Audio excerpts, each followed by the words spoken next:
حضرت ماعز بن مالک رضی اللہ تعالیٰ عنہ نے آ کے عرض کی حضور بہت بڑا جرم ہو گیا۔ نبی کریم نے توجہ ہی نہیں کی۔ پھر عرض کی حضور بھول گیا تھا۔ سرکار نے رخ پھیر لی۔ پھر عرض کی حضور بھول گیا تھا۔ کریم فرمانے لگے کیسی ذہنی الجھاؤ کی بات کرتا ہے۔ پھر فرمایا دیکھو محسوس کرو ہوش میں تو ہے۔ عرض کی حضور مہربانی کرتے، یہ جو احساس ندامت ہے سونے نہیں دیتا، کرم نوازی کرے۔ یعنی ایک شخصیت حاضر بارگاہ ہوئی ہے، عرض کی حضور جرم ہو گیا بہت بڑا، سرکار نے توجہ ہٹائی۔ پھر عرض کی حضور بھول گیا تھا، خطا ہو گئی، پھر توجہ ہٹائی۔ عرض کی حضور اگر میرے لیے طہارت کا سامان نہ کیا گیا تو میں بہت بڑے نقصان میں چلا جاؤں گا، کرم نوازی کر دی جائے۔ فرمایا دیکھو لوگوں ہوش میں تو ہے۔ یا رسول اللہ بالکل ہوش میں۔ نبی کریم علیہ الصلوۃ والسلام نے فرمایا لے جاؤ سنسار کرو۔ پتھر مارے گئے، سنسار کیا گیا، اعتراف کیا، مانا، سزا قبول کی، اپنے لیے فیصلہ کیا کہ مجھے سزا لینی چاہیے۔ ان کا وصال ہوا۔ یہاں تک تو معاملہ ان کا تھا، لیکن اس اعتراف پر انعام یہ ملا کہ محبوب نے فرمایا غسل کفن کرو، میں خود جنازہ پڑھاؤں گا۔ نبی رحمت علیہ السلام نے امامت فرمائی، یہ تدفین ہوئی۔ کسی شخص نے بعد میں کہا اس نے فلان جرم کیا ہے، تو حضور فرمانے لگے چپ کر، تجھے پتہ ہے وہ کہاں ہے اس وقت؟ یا رسول اللہ کہاں ہے؟ فرمایا جنت کی نہروں میں غوطے لگا رہے ہیں۔ اور حضور فرمانے لگے اس بندے نے ایسی اعلیٰ توبہ کی ہے کہ اگر میں اپنی ساری امت میں اس کی توبہ ساری امت میں، فرمایا اس کی توبہ اگر قیامت تک آنے والے سارے امتیوں میں بانٹ دوں تو اللہ سب کی بخشش فرما دے گا۔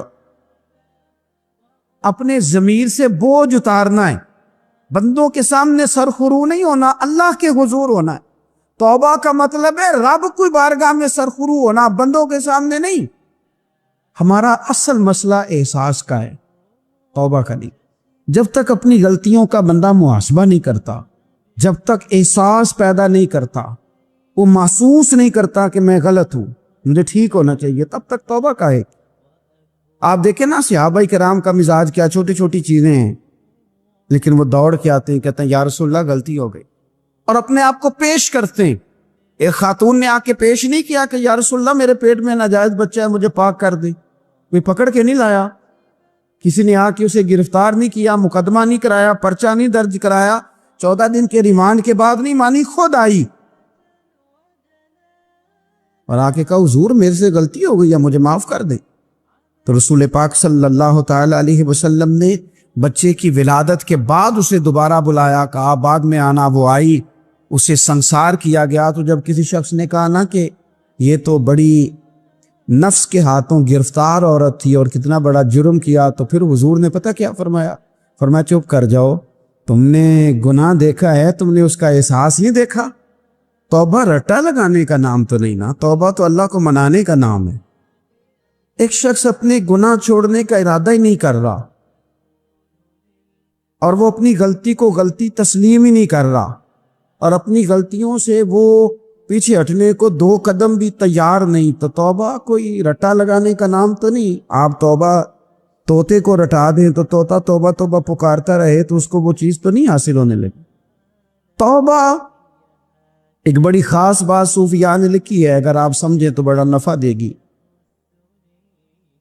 وہ کہتے ہیں جس طرح گھر چھوٹا بنانا ہو یا بڑا بنانا ہو، زمین تو درکار ہوتی ہے کہ نہیں؟ زمین ہوگی تو گھر بنے گا، چاہے وہ چھوٹی سی کٹیا بنے یا بہت بڑا محل بنے، زمین کا ہونا ضروری ہے۔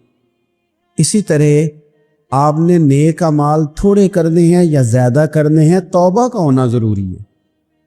توبہ وہ زمین ہے جس کے اوپر آپ نیک اعمال تعمیر کریں گے۔ اگر توبہ نہیں ہے تو پھر کوئی بھی نیک عمل آپ کے پاس ہو ہی نہیں سکتا۔ آپ پچھلے گناہوں سے رجوع کریں اللہ کی طرف۔ آپ کہیں کہ میرے اندر یہ غلطی ہے، میں توبہ کرتا ہوں۔ ان العبد اذا اعترف، اعتراف جرم کریں۔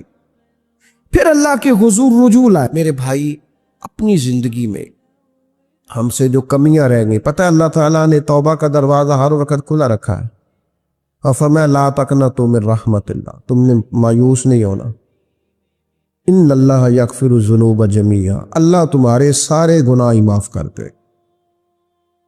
کرنے کا کام یہ ہے کہ چلو آج سے ہی صحیح، چلو ابھی سے صحیح۔ بہت ضعیف العمری میں بڑھاپے میں آ کے بھی لوگوں نے خیر کا رستہ اختیار کیا تو اللہ کی رحمت نے آگے بڑھ کے استقبال کیا۔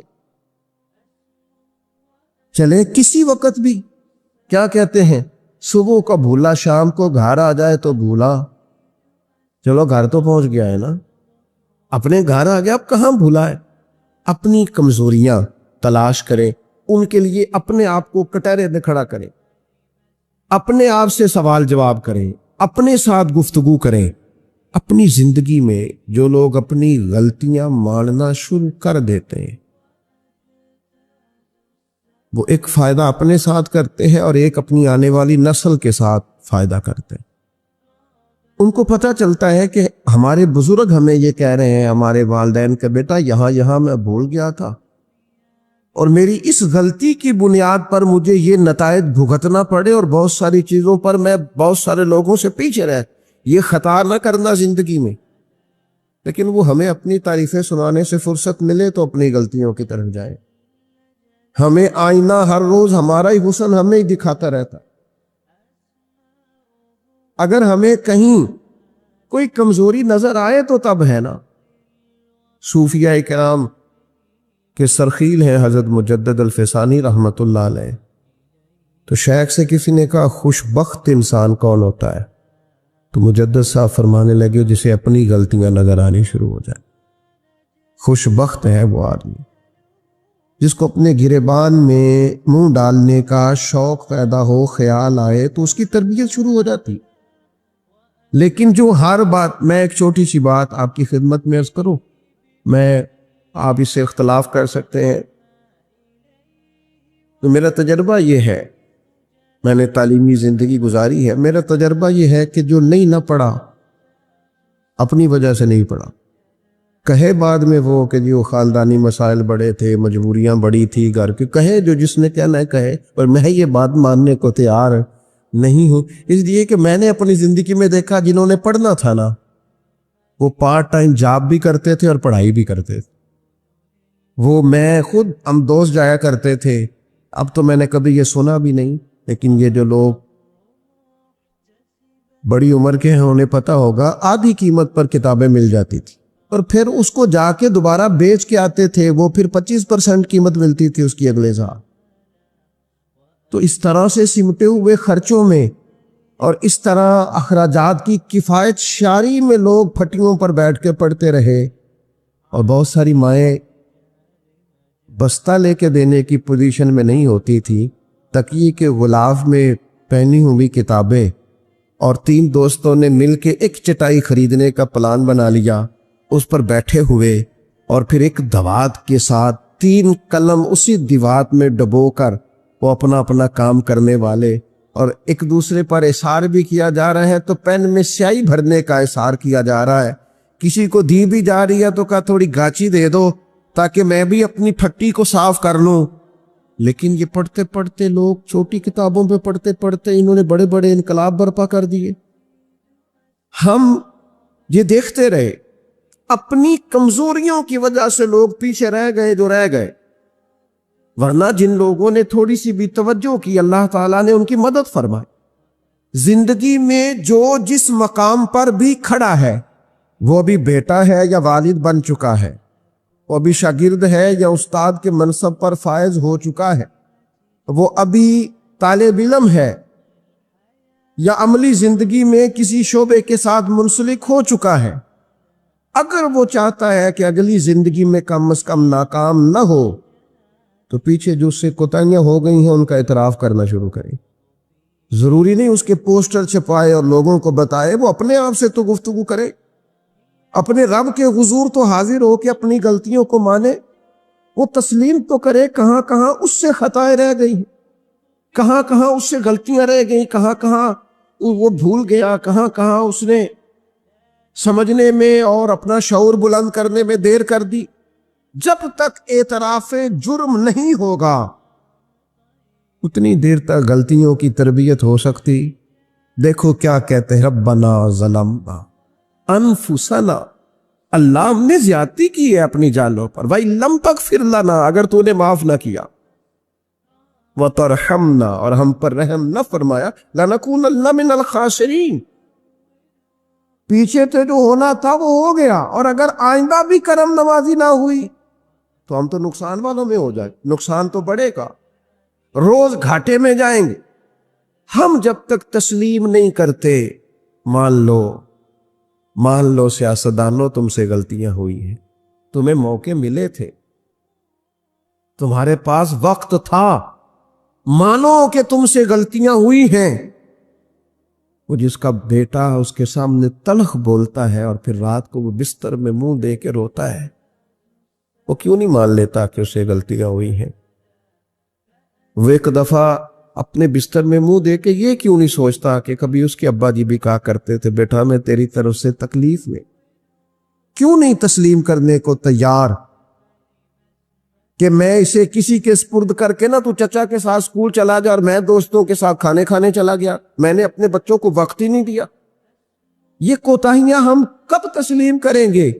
چھوٹا آدمی ہوں اور کمزور ہوں, کوئی ایسی بات نہیں کرنا چاہتا, لیکن میرا دل کرتا ہے ادب سے عرض کروں کہ دین کے دعوے کرنے والوں تم سے غلطیاں ہوئی, منبر و محراب کے وارثوں تم سے کوتاہیاں ہوئی ہے, مسند ارشاد پر بیٹھ کر پیری مریدی اور اچھے اسباق پڑھانے والوں تم سے خطائیں ہو گئی ہیں.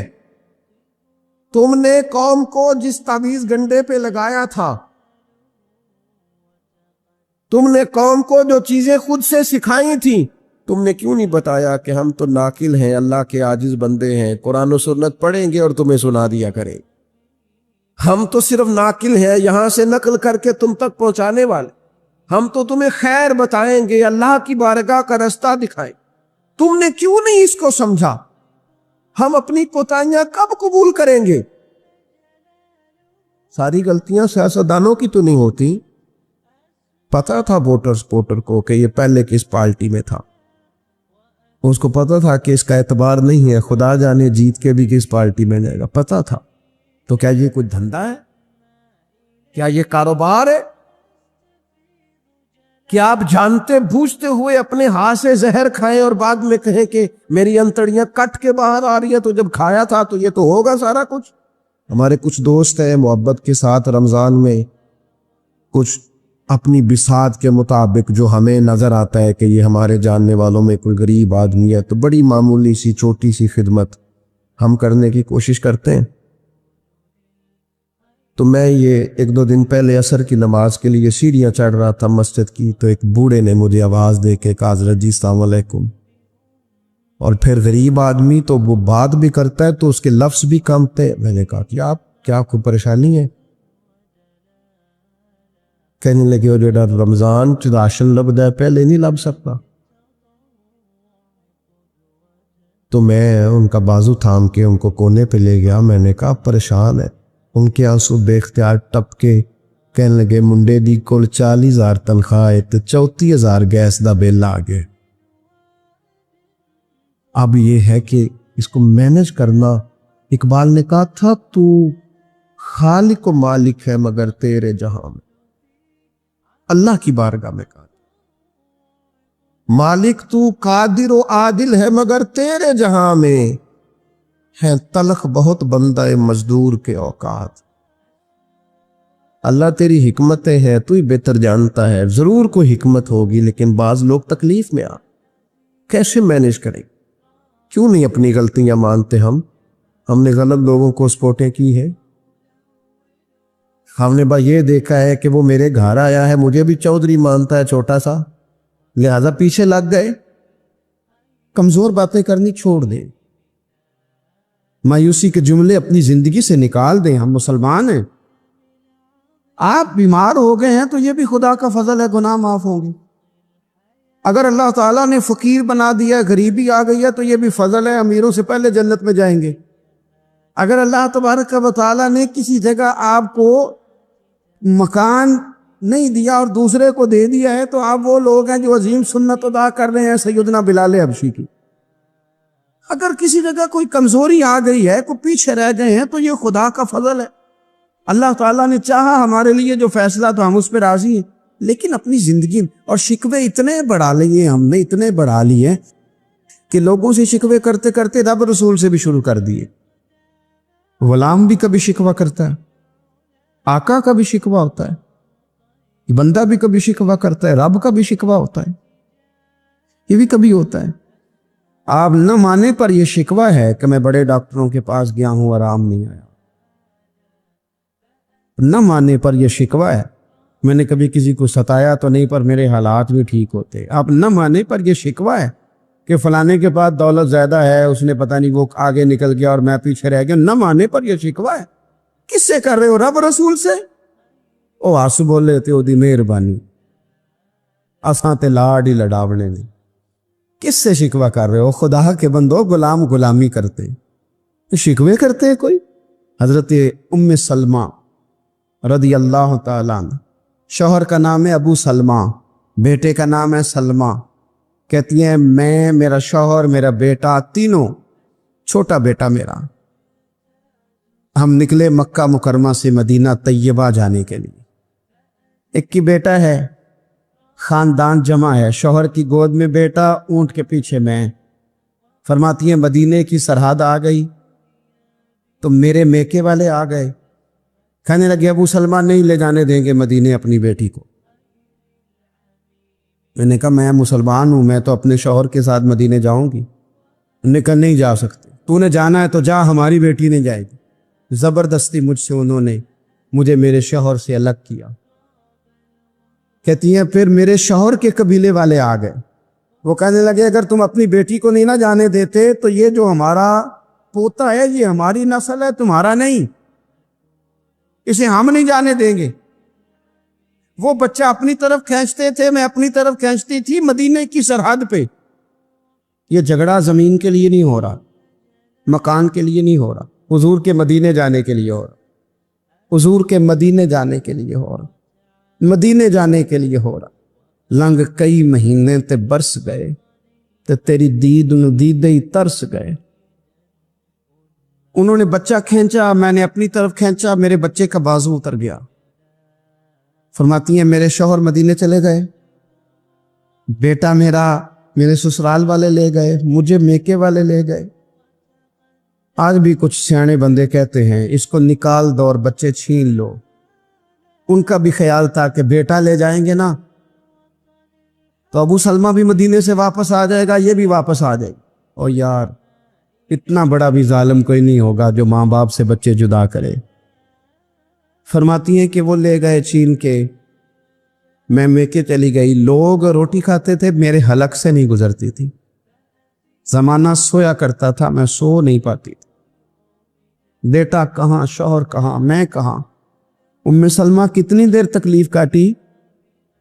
جناب ام سلمہ کہنے لگی لوگوں ایک دو دن نہیں پورا سال بیت گیا، پورا سال. پر جے سونا ہی میرے دکھ وچ راض، جے سونا ہی مارو بارو مینو مار مکاؤ میں کوئی عذر نہ پیش لے آواں، اور جے سونا ہی میرے دکھ وچ راضی پھر سکھ نو چلے ڈاواں.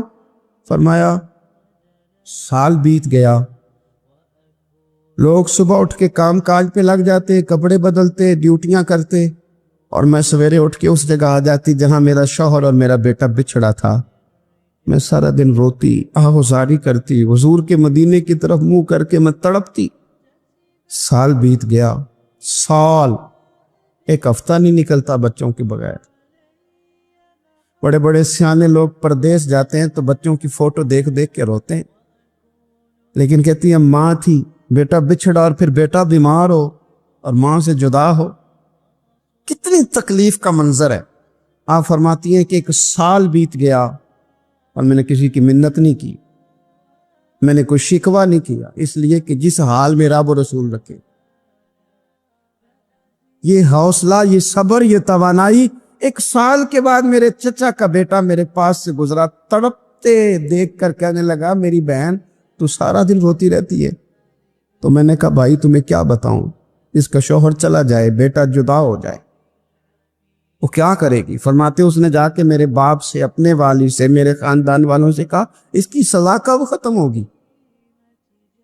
اس غریبنی کا قصور یہ ہے کہ یہ مدینے والے کا کلمہ پڑھتی ہے، اس کی غلطی یہ ہے کہ یہ مسلمان ہو گئی ہے، دین حق قبول کر لیا، کیوں نہیں تم خیال کرتے؟ کہتے ان کے دل نرم ہوئے، وہ رضامند ہوئے مجھے مدینے جانے، پر اس نے کوشش کی میرے سسرال پیغام بھیجے، کب بس کرو، اور بچہ تو چڑیا کا جدا ہو جائے تو وہ تڑپا کرتی ہے، اور تم نے ایک جیتی جاگتی ماں کا بیٹا جدا کیا ہے۔ وہ بھی نرم ہوئے، رب نے اسباب بنائے، میرا بیٹا مجھے ملا، کہنے لگے تو رہ جا، میں نے کہا نہیں، تم مسلمان نہیں ہو، تمہیں پتہ نہیں نا، میں یہاں نہیں رہ سکتی، مجھے مدینے ہی جانا ہے۔ اکیلی اتنا سفر، جنگلوں کا رستہ، پہاڑی رستہ طے کر لو گی؟ میں نے کہا میں کر لوں گی۔ جنوں ویک کے ٹھر دیاں اکھیاں نے تو جنوں ویک کے ٹھر دا سینہ ہے، ربا تیری ساری خدائی چ ایک کی تشہر مدینہ ہے۔ کہتی میں اونٹ پہ بیٹھی، بیٹا میں نے گود میں بٹھا لیا، میں سفر کرنے لگی، پر دل میں کھٹکا تھا کہ اتنا لمبا سفر، بیٹا چھوٹا ہے، کیسے کروں گی؟ کہتے مجھے عثمان بن طلحہ مل گئے، کہنے لگے کہاں جا رہی ہو بہن؟ میں نے کہا مدینے۔ کہیں اکیلے جاؤ گی؟ میں نے کہا جانا تو ہے نا، کوئی ساتھ چلے نہ چلے پر شہر رسول تو جانا ہے نا۔ آپ فرماتی ہیں میں نے عثمان بن طلحہ سے نیک بندہ کوئی نہیں دیکھا، میرے اونٹ کی لگام تھام لی۔ جب مجھے اونٹ پہ بٹھاتے تھے نا، اونٹ بٹھا کے چلے جاتے تھے، میں بیٹھ جاتی تھی تو آ کے لگام تھامتے، جب کہیں مجھے اتارتے تھے تو اونٹ بٹھا کے چلے جاتے تھے، میں اتر جاتی تھی تو اونٹ کو باندھتے تھے، سونا ہوتا تھا تو اونٹ بٹھا دیتے، میں اتر جاتی، وہ دور جا کے لیٹ جاتے۔ فرماتی تھی پھر میرے لیے میرے رب نے اسباب پیدا کیے اور میں مدینہ پہنچی، میں شوہر سے ملی، اور لوگوں میرے نصیب دیکھو، میں رہنے کہاں لگی؟ حضور کے مدینے میں، شہر رسول میں، شہر رہ پائے نظر ہوش میں آ، یہ کوبے نبی ہے، میں حضور کے حرم کی زمین اور قدم رکھ کے چلنا۔ ارے سر کا موقع ہے او جانے والے، مدینے کے خطے خدا تجھ کو رکھے، غریبوں فقیروں کے ٹھہرانے والے۔ کہتی ہے میں وہاں بسنے لگی۔ آپ فرماتی ہیں مسلمانوں، شاید مجھ سے زیادہ تکلیف کسی نے نہ سہی ہو، پر دیکھو 1 سال پورا میں تکلیف میں رہی، اور جب میرا صبر سال کو پہنچا، صبر کی عمر 1 سال ہوئی، تو پھر رب نے بندوبست کیا، پھر میرے گھر والے بھی نرم ہو گئے، سسرال والے بھی نرم ہو گئے، رب نے میرے آنے جانے کے لیے ایک بندے کا بندوبست بھی فرما دیا، پھر میرا شوہر تک بھی میں پہنچ گئی، مجھے مدینہ تو رسول بھی نصیب ہوا۔ 1 سال میں نے صبر کیا تھا، رب نے مجھے مستقل مدینے کا ٹھکانہ عطا فرما دیا۔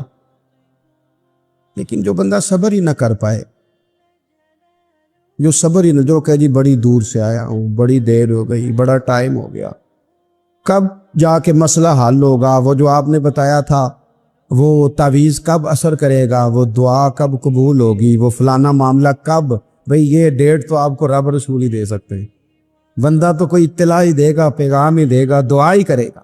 اگر زندگی میں حوصلہ ہی نہیں ہوگا، اگر آپ کو یہ قرار ہی نہیں آئے گا، ٹھہرنا ہی نہیں آئے گا کسی میدان میں، دیکھیں کچھ ایسی اذیتیں ہوتی ہیں جو اذیت ناک ہوتی ہیں، لیکن اگر غلامی میں آ جائے نا آپ تو وہ اذیت ناک نہیں ہوتی، اس چبن میں مزہ آنے لگتا ہے۔ کئی درد بھی مزیدار ہوتے ہیں، کئی درد بھی، کبھی زخم ٹھیک ہونے پہ آ جائے نا تو اسے چھیڑو تو مزہ آتا ہے،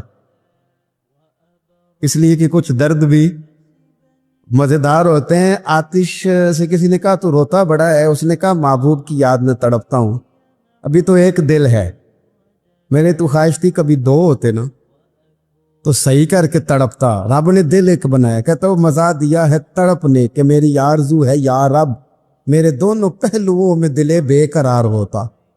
درد میں بھی مزہ ہے، پر شرط یہ ہے کہ لوگ درد میں بھی جینا سیکھیں۔